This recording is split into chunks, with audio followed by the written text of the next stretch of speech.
بسم الله الرحمن الرحيم. بسم الله الرحمن الرحيم. الإجابة تونس، اللي هي قرار الفيفا بخصوص لاعبي الزمالك. تمام. طلع الهبي ده كله عملوا لك ايه؟ هي بص، هي حاجه من ثلاثه بجد والله. طب ما اي حاجه في الدنيا يا من ثلاثه يا من اثنين يا من اربعه يا من خمسه. لما تيجي تقول لي كل الحقوق يقول لك ايه؟ يا اما الفيفا هيرد ويقول ده شأن داخلي، ماشي، يا اما الفيفا هيرد يقول لهم انتوا صح ويبقى خلاص كده القرار تصدق عليه، ماشي، يا اما الفيفا يقول لهم انتوا غلط ومش عارف ايه. طب ما هو ده في حاجه رابعه يعني مثلا؟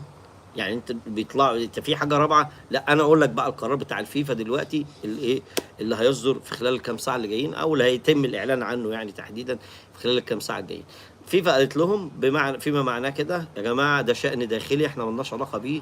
انت بقى عندك مديونيه، انت اللي عارف هو عنده مديونيه ما عندوش، مقسط مش مقسط، مجدول مش مجدول، دفع لك ما يدفعلكش، مديك شيكات وخلى بيها ما خلاش بيها، دي حاجات داخليه احنا مالناش علاقه بيها. لو القصه وصلت ان في تشكيك في الموضوع نفسه، يعني في مديونيه، يعني انت مثلا بص انا بقول لك ركز بقى عشان ده اللي هيطلع لك الكام ساعه اللي جايين. يعني لو الاتحاد بيقول الزمالك عليه فلوس والزمالك بيقول لا انا معليش، مش الزمالك عليه وما دفعش ولا دفع، لا الزمالك بيقول انا مش معليش فلوس، خلاص.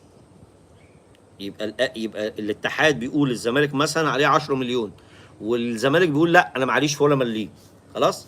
يبقى يروحوا بقى ساعتها للفيفا، تمام، ويقول له ايه؟ يقول له يا باشا لا ده انا معليش وهم كده وبتاع، فيبقى كده فعلا ايه، حاجه تختص بالفيفا، لان كده في تعنت من الايه ولازم برضو هنا الاول ايه كان يمشي الاجراءات العاديه بتاعته اللي هي ايه، البتاع اللي اتحلت دي اسمها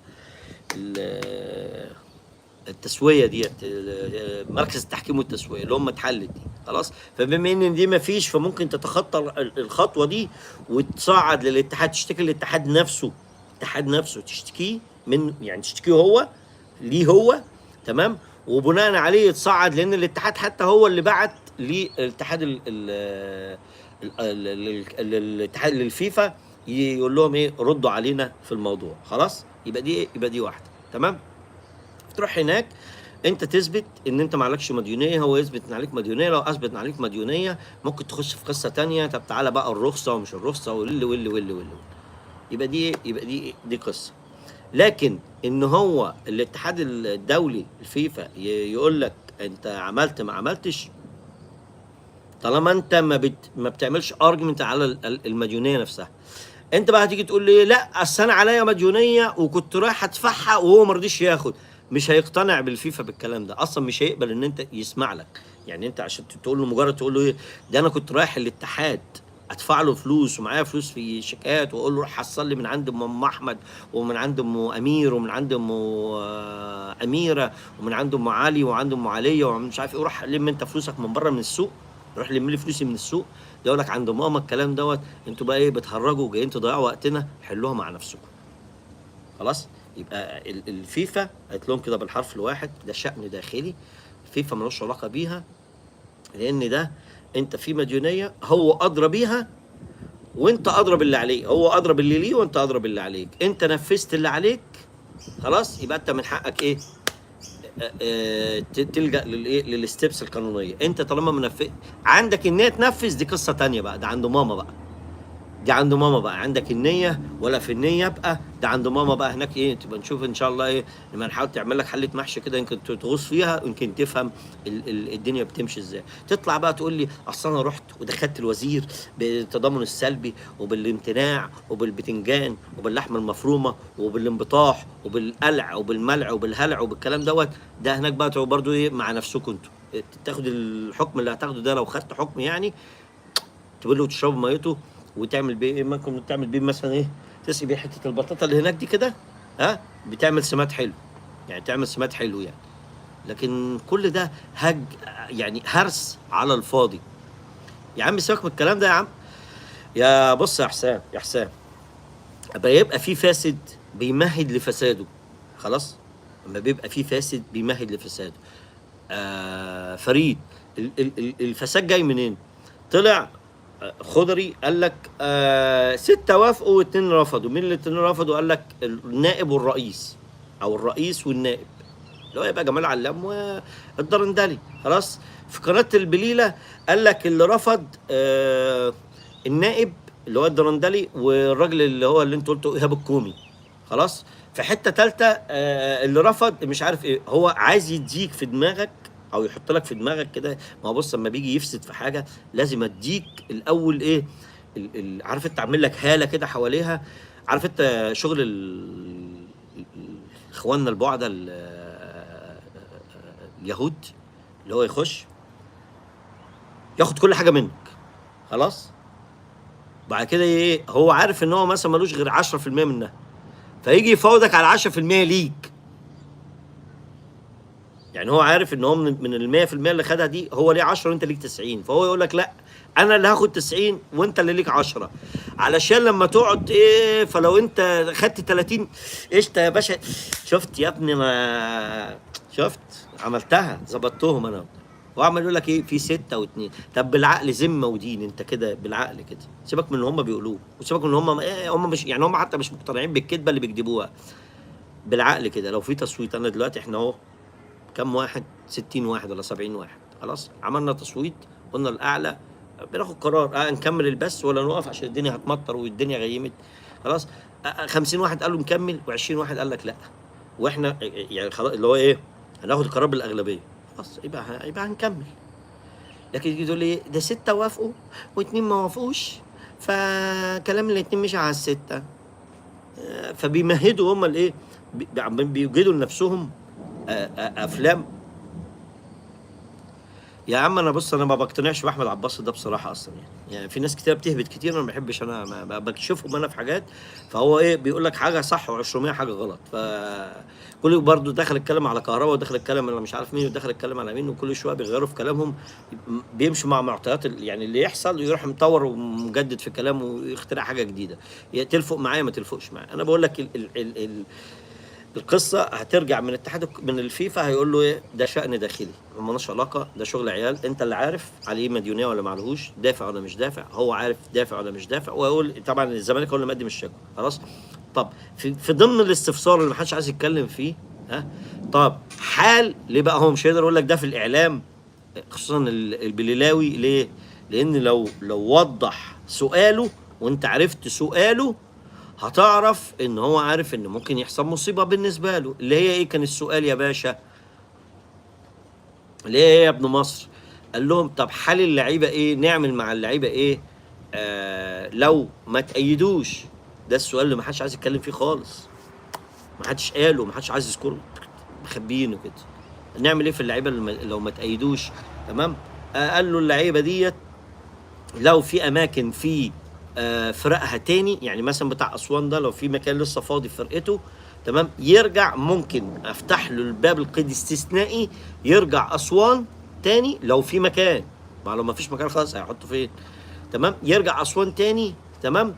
وبرده طب ايه، مين اللي يدفع البتاع؟ قال له برده ده شأن داخلي حسب الاتفاق برده ما بينك وما بين الايه. لكن انا اللي اقدر اعمله لك كاتحاد دولي ان انا افتح لك السيستم استثنائي، استثنائي، ان انت ايه تقدر كاسوان يعني يرجع اللاعب تاني. طب وناصر المنسي نفس القصه، لو اللاعب نفسه كده برضو افتح له استثناء ان هو يرجع تاني برضو، لو برضو ايه في اماكن في. او الحل البديل بتاعك تدور على مكان لسه السيستم مفتوح فيه وتطلع اللعيبه دي اعاره للمكان ده.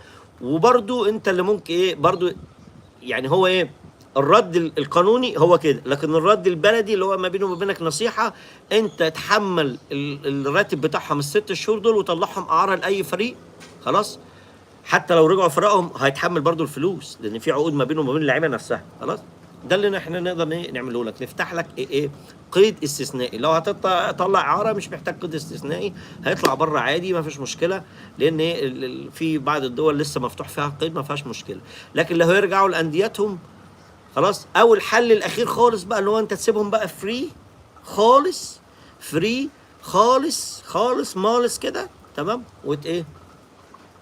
ويبقوا فري ويرجعوا بقى تتعاقد بقى معاهم من اول وجديد، ودي قصه ثانيه وفيها لفه كبيره بقى وبتاع، فيها ممكن خطوره على الزمالك وفيها قصه ثانيه واداره الملعب وغير اداره الملعب ممكن العيال تغدر بيهم. فيلم هندي يعني. القصه بتاعت ان هو يسابوا فري ويتأيدوا، لان لو اي لاعب فري دلوقتي، لو اي لاعب دلوقتي فري حتى باب القيد قفل، من حقه يأيد في اي نادي. يروح للفيفا يقول له والله انا دلوقتي انا فري، ما عنديش عقد، معيش عقد مع اي نادي، وفي جاي لي نادي، فبدل ما اقعد من دلوقتي لحد شهر 6 7 8 ما بلعبش، فالفيفا بيبقى رحيم باللاعب، فبيخليه ايه؟ بيخليه ان هو يأيد في نادي، بس لو في حاله ان هو فري فقط لا غير. لو اللاعب فري ما عندوش بتاع. دي يوم 25 يا حسام لسه ادينا. بصوا انا خدت رايكم واستفتاء راح ادينا مضطرب بجد، حسب الله ونعم الوكيل. ماشي يا جماعه. ادي القصه بتاعت الايه؟ بتاعت كان يو فايند ذا كلاب فور ذم. ما هو فنلندا موجودين وطلعهم على حسابي يا عم لو عايزين، بس الزمالك يدفع يعني انا اروح مش على حسابي، يعني اروح اتفق لهم انا واظبط لهم الدنيا، وهم يطلعوا ونروح نرتاح من القصه دي. هياخد يا جماعه الجلسه بتاعت 19 هتتاجل تاني، محدش يعتقد انها تتحكم فيها يوم 19 ده مبدئيا. تمام. ويوم ما هتتحكم فيها، ما انا بقول لك احنا مليون دولار يا رب والنبي لكل واحد على اللايف.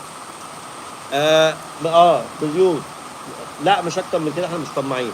معانا كام؟ 68 واحد، بين 64 في 4 خارجه مش عايزين. 64 مليون، كل واحد مليون، وانا يبقى 65. ما انا بدعي لكم يا جماعه، قلنا مطر راح جه مطر، فبنقول دولارات لكل واحد. حتى في 4 ما حبوش فلوس خرجوا، يعني زعلوا انه ممكن يبقى فيها فلوس، راح خدوا بعضهم وراح خارجين.